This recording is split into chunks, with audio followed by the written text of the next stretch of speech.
कृष्णाय वासुदेवाय हरे परमात्मने नमः। यत्कृष्णाय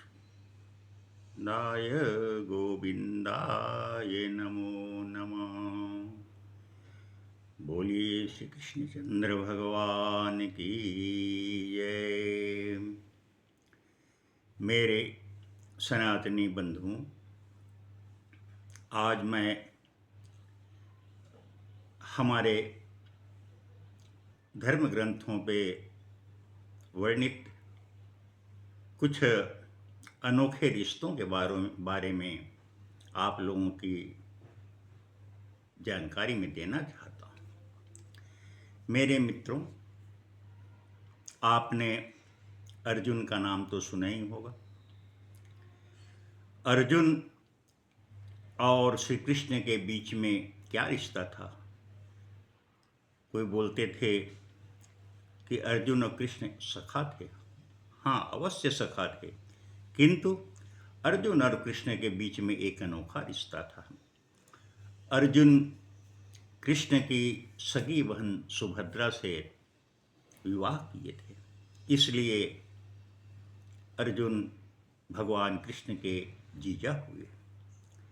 इसी तरीके से मेरे मित्रों, मेरे सनातनी बंधुओं, आपने दुर्योधन का भी नाम सुना होगा। दुर्योधन भगवान कृष्ण के समधी थे। आपको सुनने में विचित्र लगेगा कि दुर्योधन और कृष्ण समधी कैसे हुए। मेरे सनातनियों, जैसा कि वर्णित है हमारे धर्म ग्रंथों में, कृष्ण की 8 पटरानियां थीं, उसमें एक का नाम जामवंती था।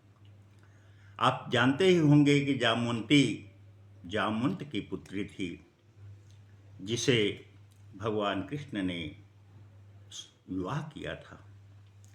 उस जामवंती से भगवान कृष्ण के द्वारा, भगवान कृष्ण के अंश से एक पुत्र उत्पन्न हुआ, जिसका नाम सांब था। मेरे मित्रों, सांब के विवाह दुर्योधन की पुत्री लक्ष्मणा के साथ हुआ था।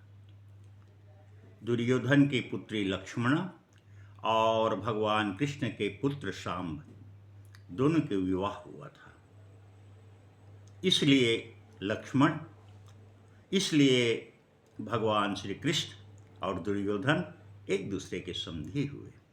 मेरे मित्रों, ये तो महाभारत काल का प्रसंग था। आपको मैं रामायण काल में ले चलता हूँ। रामायण में जैसा कि वर्णित है, मेघनाद की पत्नी का नाम था सुलोचना और राजा जनक जी की पत्नी का नाम था सुनैना। मेरे सनातनी बंधुओं, मैं आपको बता देना चाहता हूँ कि सुलोचना और सुनैना दोनों सगी बहन थीं।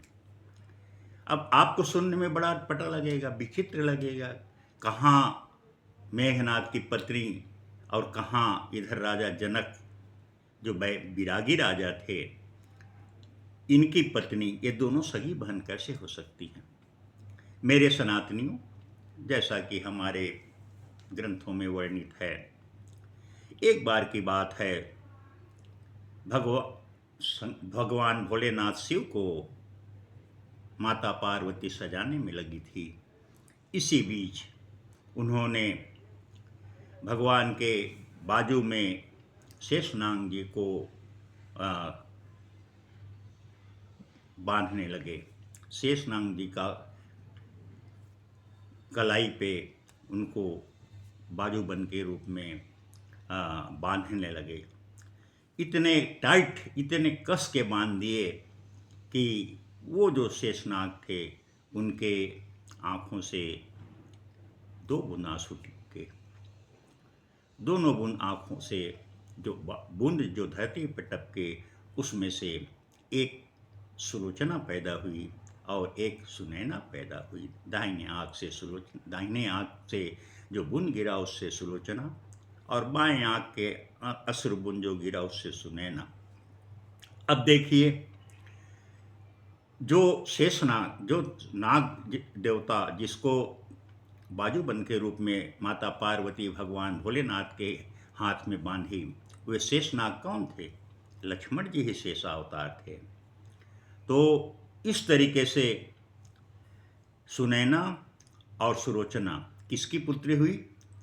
लक्ष्मण जी की पुत्री हुई, क्योंकि लक्ष्मण स्वयं शेषावतार, और शेषावतार लक्ष्मण जी के आंखों से आंसू जो टपके, उसी से सुलोचना और सुनैना उत्पन्न हुए। इसलिए सुलोचना और सुनैना सगी बहन हुई, और दोनों के पिता कौन हुए? लक्ष्मण हुए। आपने सुना होगा, जिस समय मेघनाद का वध हुआ और उसका सिर जो है सुलोचना के आंगन पे गिरी, तो उस समय सिर सो कहति सुलोचना हसहु बेगी मम नाथ, न तरु सत्य न मानी है लिखा जो तुम्हारे हाथ। वहां पर मेघनाद हंसते हुए कहते हैं कि सुलोचना, देखो, तुम्हारे पति, तुम्हारे पुत्र, तुम्हारे क्या कहा जाए, पिता ने ही अपनी पुत्री को विधवा कर दिया। लक्ष्मण जी तुम्हारे पिता हैं, और तुम्हारे पिता ने ही अपने दामाद को, मतलब तुम्हारे पति को मार दिया। इस तरीके से तुम्हारे पिता ने ही तुमको विधवा कर दिया। लेकिन भगवान का खेल निराला है, अद्भुत खेल है भगवान का। तुलसी जस भव तब ब्याता, तैसी मिलहि सहाय। यदि भगवान लक्ष्मण जो है मेघनाद का वध नहीं करते, तो इस संसार से निश्चय रही न करो मही, भुज उठाई प्रणकिन, ये पालन नहीं हो पाता। राक्षसों का वंश यहाँ रह ही जाता। दूसरी चीज, मेघनाद को यह वरदान प्राप्त था कि ऐसा कोई शख्स, ऐसा कोई इंसान जो 14 वर्ष तक नींद और नारी को त्याग दिया हो, वही तुम्हारा वध कर सकेगा। तो लक्ष्मण के सिवाय उसका वध करने वाला और उस समय उस दुनिया में कोई नहीं था।